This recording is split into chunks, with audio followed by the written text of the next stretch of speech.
ओम श्री महालक्ष्मी नमो नमः। श्री महालक्ष्मी मातेच्या कृपेने तुमच्या सर्व इच्छा मनोकामना पूर्ण होत ही महालक्ष्मीच्या चरणी प्रार्थना करून आजच्या आपल्या या व्हिडिओला सुरुवात करूया। तर यावर्षी गुढीपाडवा हा सण 19 मार्च 2026 रोजी गुरुवारी आलेला आहे। गुढीपाडवा म्हणजे हिंदू नवीन वर्षाची सुरुवात आणि शुभता आणणारा सण। या दिवशी काही खास वस्तू घरामध्ये आणल्यामुळे संपत्ती, सौख्य आणि समृद्धी वाढते असे मानले जाते। मग त्या वस्तू नेमक्या कोणत्या? धार्मिक मान्यतेनुसार शुभ मानल्या जाणाऱ्या त्यातल्या त्यात सणासुदीला आवर्जून या वस्तू घेतल्या पाहिजेत। यामुळे आपल्या घरात सुख, शांती, समाधान राहते। तर यावर्षी 19 मार्च 2026 रोजी गुढीपाडवा या दिवशी आलेला आहे। चैत्र शुक्ल प्रतिपदा या दिवशी सर्वजण आपापल्या घरी गुढी उभारत असतात आणि नवीन वर्षाचे स्वागत करतात। 3.5 मुहूर्तांपैकी एक मुहूर्त असल्यामुळे हा दिवस आपण सणाप्रमाणे साजरा करतो आणि या दिवशी नवीन वस्तू, वाहन, जमीन, जागा इत्यादी खरेदीसाठी हा दिवस उत्तम असतो। त्याचप्रमाणे नवीन व्यवसाय सुरू करणे, नव्या घराची वास्तुशांती करणे, गृहप्रवेश करणे इत्यादींसाठी सुद्धा हा दिवस अत्यंत शुभ मानला जातो। गुढीपाडव्याला आपण काय करतो? तर गुढी उभारतो। या गुढीचा अर्थ काय होतो? संपत्ती आणि विजयाचे प्रतीक। तर अशी ही संपत्ती आणि विजयाचे प्रतीक असलेली गुढी उभारणं अत्यंत शुभ मानलं जातं। त्यासाठी आपल्याला एक वेळूची म्हणजेच बांबूची काठी लागते। ही आपण स्वच्छ पाण्याने धुवून कोरडी करून घ्यायची आहे। एखाद्या कपड्याने पुसून घ्यायची किंवा या काठीवर आपण चकचकीतपणा येण्यासाठी एखादं सुगंधित तेल देखील लावू शकतो। त्यानंतर गुढीला रेशमी वस्त्र आपण लावायचं असतं। त्यामध्ये आपण खास करून भगवा, पिवळा किंवा गुलाबी, लाल असा रंग निवडायचा आहे। फक्त काळा रंग आपल्याला यासाठी वापरता येत नाही, कारण एक शुभ ध्वज म्हणून आपण गुढी उभारतो। तर अर्थातच काळा रंग म्हणजे निषेधाचे प्रतीक असल्यामुळे तेवढा एक रंग सोडला तर तुमच्या आवडीचा कोणताही रंग तुम्ही निवडू शकता। गुढीवर आपण आंब्याची डहाळी, कडुनिंबाची पानं, फुलांची माळ, साखरेच्या गाठी तसेच चांदी, तांब्या किंवा आपल्याकडे ज्या धातूचा कलश उपलब्ध आहे, ज्या धातूचा तांब्या आपल्याकडे उपलब्ध आहे तो उपडा करून त्या गुढीवर लावला की अशा पद्धतीने आपली गुढी तयार होते। आणि त्यानंतर आपल्याला परंपरेनुसार त्या गुढीची पूजा करायची असते। आता या दिवशी सोनं, चांदी, देवी लक्ष्मीची मूर्ती ही खरेदी करणे अत्यंत शुभ मानलं जातं। यामुळे आपल्या घरामध्ये आर्थिक समृद्धी राहते। पण आत्ताचा काळ बघता सोन्या चांदीचे भाव इतके गगनाला भिडलेले आहेत की प्रत्येक जण या गोष्टी खरेदी करू शकत नाही। तर आपल्याला या दिवशी सोन्याहूनही मौल्यवान किंवा त्या चांदीहूनही मौल्यवान अजून काय खरेदी करता येईल, ज्यामुळे आपल्या घरात आर्थिक समृद्धी येईल। आता आपण त्या वस्तू पाहूयात। तर पहिली वस्तू आहे ती म्हणजे हळदी कुंकू। हळदी कुंकू आणि गंध। आपण हळदी कुंकू किंवा गंध कशासाठी वापरतो? तर शुभता आणि मंगल कार्यासाठी। भलेही आपण एखादी वस्तू, सोन्याची वस्तू घेतली, चांदीची वस्तू घेतली किंवा सोन्या चांदीचा तांब्या आपण घेतला आणि पूजेसाठी आपल्याला तो वापरायचा आहे, पण आपण तो तसाच पूजेसाठी ठेवला तर तो योग्य दिसेल का? जेव्हा आपण तिच्यावर, त्या तांब्यावर किंवा त्या ताटावर काहीतरी शुभचिन्ह काढू, जसं की स्वास्तिक काढला, ओम काढला, तरच ते चांदीचे किंवा सोन्याचे ताट असेल, तांब्या असेल तर तो परिपूर्ण वाटेल किंवा योग्य ती शोभा त्याला येईल। आणि म्हणूनच सोन्या चांदीहून मौल्यवान असणारी सगळ्यात पहिली गोष्ट म्हणजे आपण हळदी कुंकू किंवा एखादा गंध, चंदनाचा गंधसुद्धा आपल्याला देवपूजेमध्ये कामात येतो। तर नक्की आपण या दिवशी या गोष्टींची खरेदी करावी। तुमच्याकडे हळदी कुंकू असेल, चंदनाचा गंध असेल तरी पण गुढीपाडव्याचे निमित्त आहे म्हणून या दिवशी ही गोष्ट नक्की खरेदी करावी। त्याचबरोबर तुम्ही या दिवशी खडा मीठ किंवा साधं मीठसुद्धा खरेदी करू शकता, कारण धार्मिक मान्यतेनुसार मीठ हे माता लक्ष्मीचे प्रतीक मानले जाते। त्यामुळे तुम्ही पाडव्याच्या दिवशी मीठ हे नक्कीच खरेदी करू शकता। त्यानंतरची पुढची वस्तू आहे ती म्हणजे तर पदार्थ आहे. गुढीपाडव्याला नवीन गहू, तांदूळ, डाळी, साखर किंवा गूळ खरेदी करणे अत्यंत महत्त्वाचं मानलं जातं किंवा शुभ मानलं जातं. हे अन्न संपन्नतेचं आणि लक्ष्मी कृपेचं प्रतीक मानलं जातं. घरामध्ये गुढीपाडव्याला जर आपण नवीन धान्य आणलं तर वर्षभर धान्याची कमतरता राहत नाही. आता भलेही तुमच्याकडे हे धान्य उपलब्ध असेल तरी पण एक गुढीपाडव्याचं महत्त्व आहे म्हणून अगदी थोडं थोडं धान्य तुम्ही या दिवशी नक्की आणावं आणि तुमच्या घरच्या धान्यामध्ये मिसळून देऊ शकता.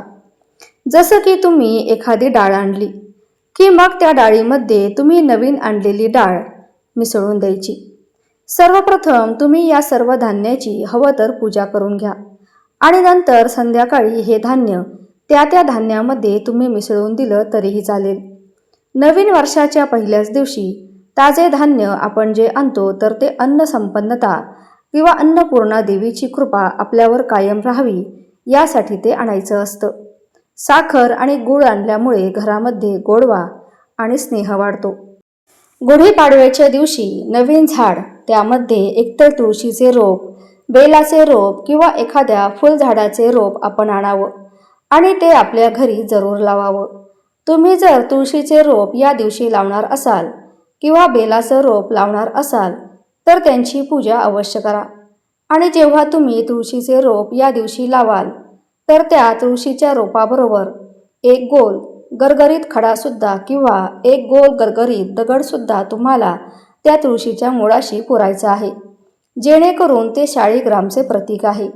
या अर्थाने आपण तुळशी माता जेव्हा लावतो तिची एक प्रकारे आपण प्राणप्रतिष्ठा करतो, तर तिच्याबरोबर शाळीग्रामसुद्धा हवेत, जेणेकरून त्या तुळशीला एक पूर्णत्व येतं. कारण शाळीग्रामशिवाय किंवा भगवान विष्णूशिवाय तुळशी माता ही अपूर्ण आहे, हे आपण लक्षात घेतलं पाहिजे.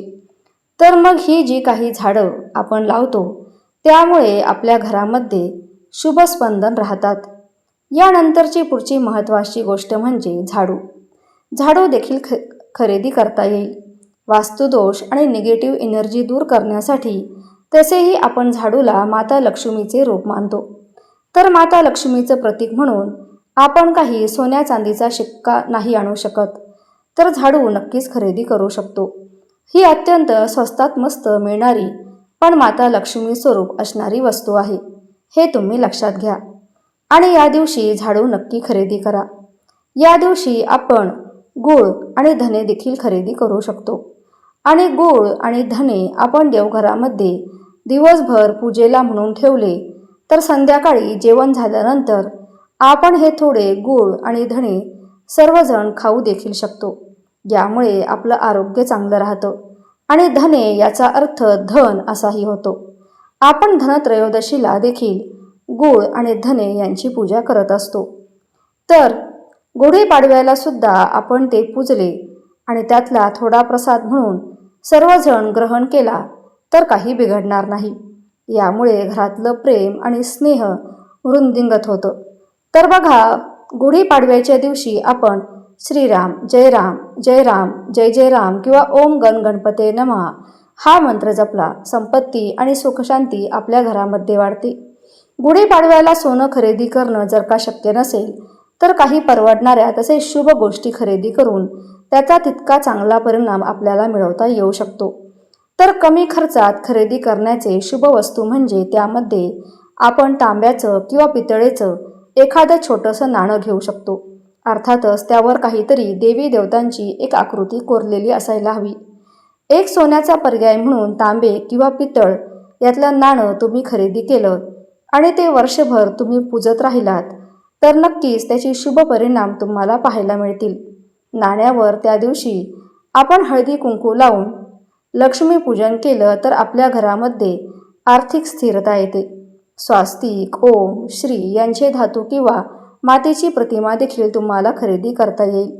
आपली जी चांदीची पावलं असतात माता लक्ष्मीची तीही आपण आणू शकतो आणि लावू शकतो. तसेच आपल्याला या दिवशी अजून काय घेता येईल तर आपण या दिवशी नवीन वही आणि पेन देखील घेऊ शकतो.